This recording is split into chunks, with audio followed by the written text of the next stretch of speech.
Hi, and welcome to another episode of Substance Stories. I'm Richard Bradlow, and I'm joined by my colleague at the Victoria Clinic and my ever-present co-host, Fergal Armstrong. Thank you very much for being here, Fergal. Always a pleasure. Fergal, this week we're going to talk about recovery. So we've talked about how to tell when you or a loved one has an addiction. We've talked about how to get that help and what detox and rehab looks like. Now we're going to talk about the big deal, the main kahuna. Because I think a lot of people think that for a lot of people in the prism of addiction, the biggest thing feels like it's going to detox or going to rehab, but in actual fact, it's definitely recovery. So what do people mean when they talk about recovery, Fergal? Can I just clarify something? What does kahuna mean? That was a reference to Pulp Fiction, where there's the big kahuna burger, which is the Hawaiian burger restaurant that Samuel L. Jackson's talking about in that first scene. Right. Okay, I thought it was something else. All right. Okay, thank you. I'm sure it's a Hawaiian word. I don't know what it means. Okay, you're absolutely right. Recovery is one of those words that means multiple different things to different people, and for some people it means abstinence, being able to achieve abstinence. But I would say that Johann Hari said a famous thing. He said that the opposite of addiction is not abstinence, it is social connection. So, given that there are various ways of looking at recovery, you could think of recovery as a long process towards abstinence, but marked by various milestones, which would include the regaining of relationships with non-drug using peers, the engagement in meaningful activity, engagement in harm reduction activities, engagement with peer support, all contributing to and leading to ultimately an abstinence-based recovery. And the next question then is, if that's the case, and you can pull that apart, and I look forward to chatting with you about that. If that's the case, then the next question is, well, how often can we expect it? What's the rate of recovery? To which I would say the WHO defines recovery as abstinence within 5 years, abstinence for 5 years. And they quote a rate of 50%. Now, other research suggests that figure may actually be, in the context of an appropriate treatment setting, that figure can be pushed to over 70%.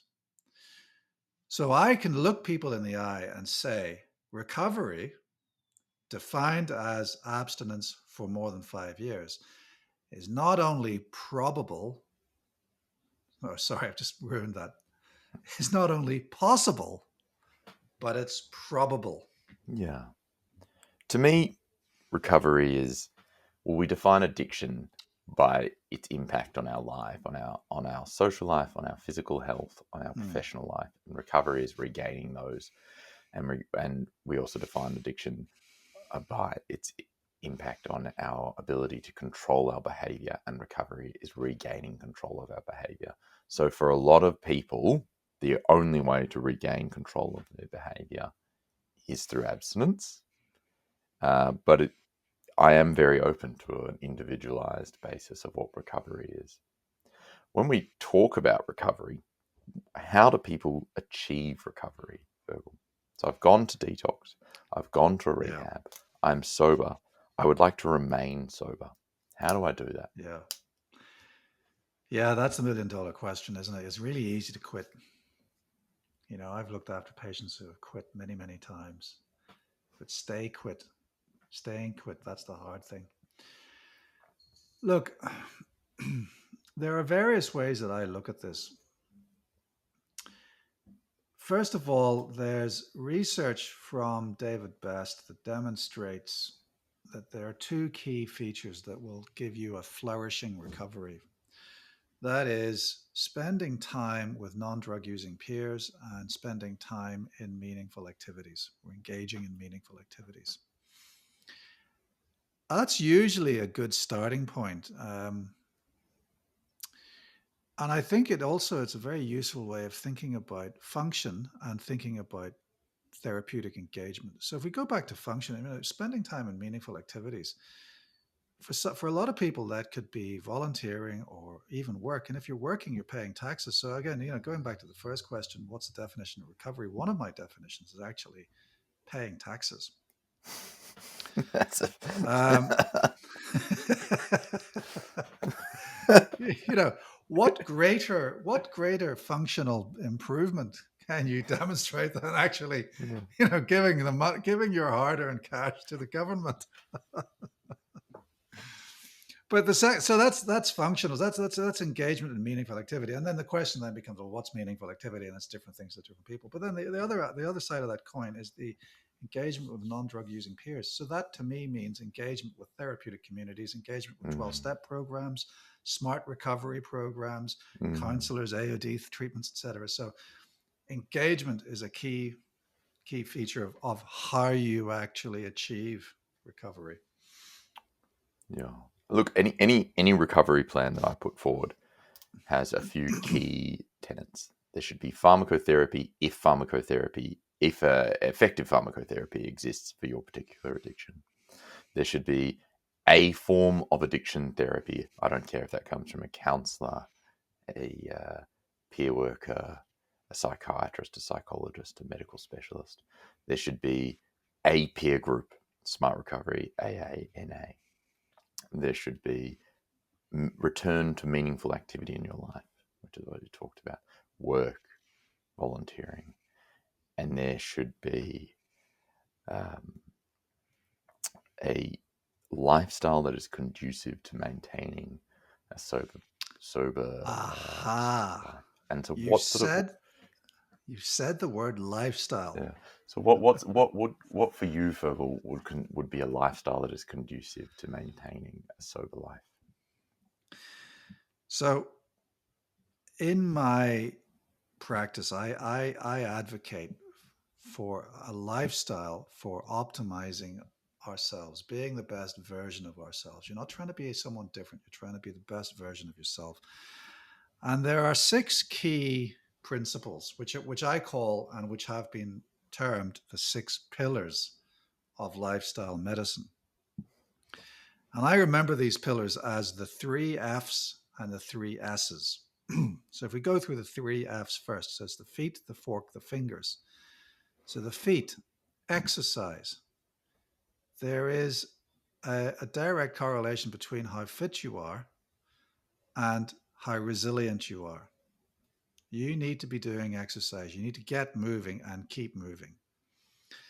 The fork, you need to be eating a proper diet. And then the question then becomes, well, what is a proper diet? And I would say, well, you need a diet that is predominantly whole food and plant-based with minimal meat, right?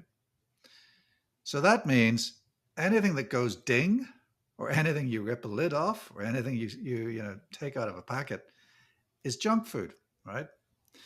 Don't eat Very anything. The robust view. ingredients of don't eat anything that the ingredients of which your grandmother would not recognize. If your granny can't tell you what's in the food that you're eating, don't eat it. So that's fork, right? So that's diet, and then the next one is fingers. So abstinence from tobacco smoking, and that also then highlights the need to achieve abstinence from whatever substance it is that afflicts you. Mm. But certainly, smoking cessation is a cornerstone of being your best self. And there are various drugs and therapies that you can ask your GP to help you with to actually get off these cigarettes.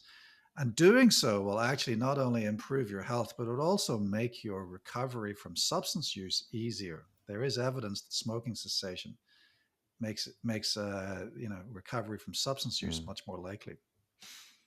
So those are the three F's. Mm. Then we move to the three S's, which are a little bit more wishy-washy, but nonetheless very, very important. More wishy-washy than your diet advice. Sleep. You need 8 hours sleep a night.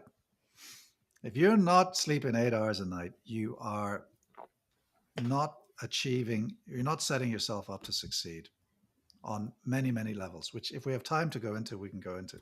I think for another Next one podcast. is the next one is stress management. So you need to learn techniques to actually minimize the stress in your life. And that could be breathing exercises or meditation. And then the final S is socialization, which goes back to spending time with non-drug using peers, engaging with therapy, and engaging with peer support groups, Smart Recovery, AA. So we've got 3 Fs and the 3 S's. If you get all of that right, you're halfway there. So just to recap, the lifestyle factors that we believe are conducive to having a sober life are exercising regularly, making sure you're getting regular sleep, making sure you're eating a healthy, balanced diet. Fergal has said distress tolerance. I would say meditating every day, absolutely, just 5 minutes. Yeah. Making sure you have a healthy social life, and making sure Yeah. you're abstinent from all substances, including tobacco or nicotine. Absolutely. Yeah. That is what recovery is. Fergal used a word called resilience in there. Resilience means the ability to bounce back from hardship. So it's not the ability to not have hardship, but it's the ability to bounce back from hardship. And you specifically in recovery, we talk about it a lot. How to prevent a hiccup from becoming a full-blown relapse. And in my mind, what separates a hiccup from a relapse is purely how you respond to it. Right? A relapse and a hiccup can be a hiccup can be of any length if it's met with sobriety following. So it's how you respond to it that separates that relapse from a hiccup. Yeah. Recovery is very difficult. It is a daily struggle, but like any muscle, the more you train it, the better you get at it, and the easier it gets over time. So the first few months will always be the hardest, and each day gets easier. But it is very difficult, and it is certainly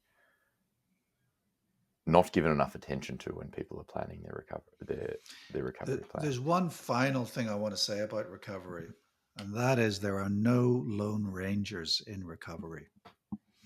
You cannot do it on your own. If you think you're doing it on your own, you're deluding yourself. Yeah, and I think to go back to your Johann Hari quote, we talk about this a lot with addiction. Addiction is a relationship with a substance or a behavior, and that relationship is constantly forcing us to compartmentalize itself from everyone else, and forcing us to become more and more isolated from our friends, from our loved ones, from our not loved ones, from our workplace, from our colleagues, from our duties. As soon as you find yourself compartmentalizing off a part of your life, that is giving the addiction place to grow again. But that is what we have time for. I hope this was helpful. And this has been Substance Stories. If you have any topics you'd like us to cover, please write in and let us know. Thank you very much. I've been Richard Bradlow. You've been Fergal Armstrong.